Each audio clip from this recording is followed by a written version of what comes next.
Hey world, what's up? It's another Thursday with True Life Ted here on Ohio Trans Kings. We're at week, I think 32? Week 32? Yeah. And this week's topic is essentially about how do we as trans kings educate the public about trans issues, and what's our advice on educating the public on trans issues. So, for me, let me fix this camera, y'all. Alright, cool. For me, I prefer educating small groups, or educating individuals on a one-on-one basis, rather than trying to do widespread trans education. The reason for that is that I feel as though a intimate, personal interaction creates a lasting impression and really allows for the individual on the receiving end of the information to retain that information and apply it to their personal lives. I usually, because I'm so far along in my transition, I usually educate people on on a need-to-know basis.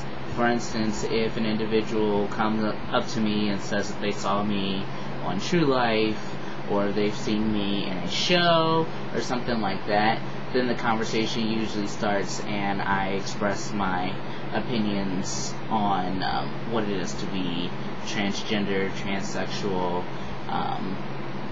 legal issues facing the trans community, etc.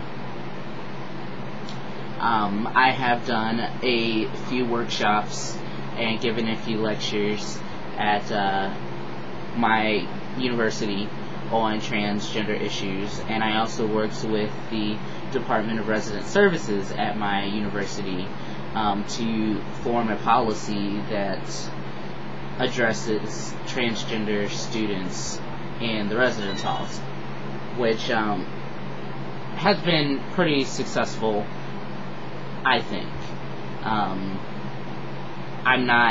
When it comes to that particular policy, I don't find it to be a very good one, but I do like the fact that the Department of Resident Services took the initiative to address the issue, and I personally believe, being a former employee of that department, that they will treat every student with the dignity and respect that they deserve, which is good.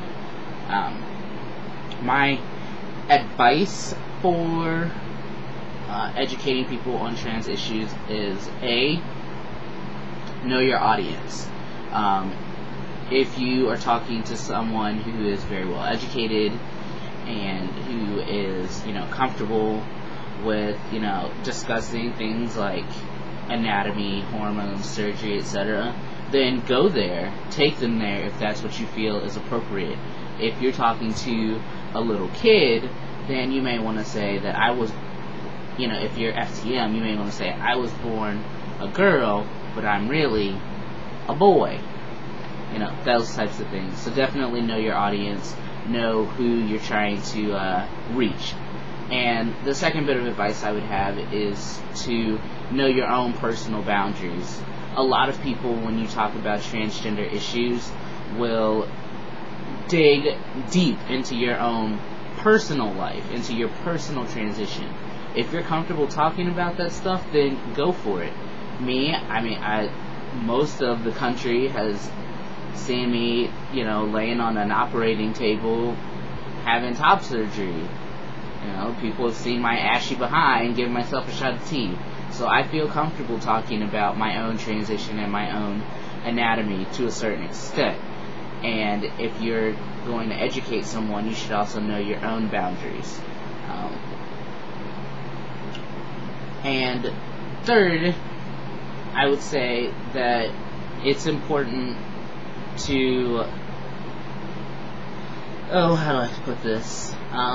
When educating people on trans issues, I would say that it's important to, know your big points. Every situation is different.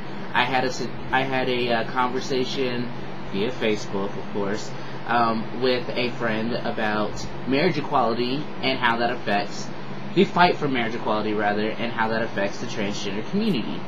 And he was upset that post-op trans folk were granted the privilege of legal marriage equality in North Carolina, while gay and lesbian citizens still have not been.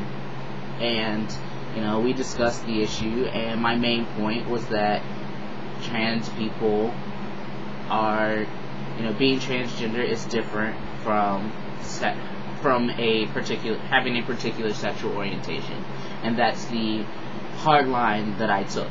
So having a hard line, having a particular point to get across, and sticking to that point is usually pretty effective in discussing trans issues, because a lot of times it gets hairy, it gets sticky, and it can be confusing for both parties. So that's really all I have. Next week we're talking about times in which we have seen being transgender as a positive, which is pretty cool. Check me out on my personal channel, Transman34, and I'll see y'all next week. Peace.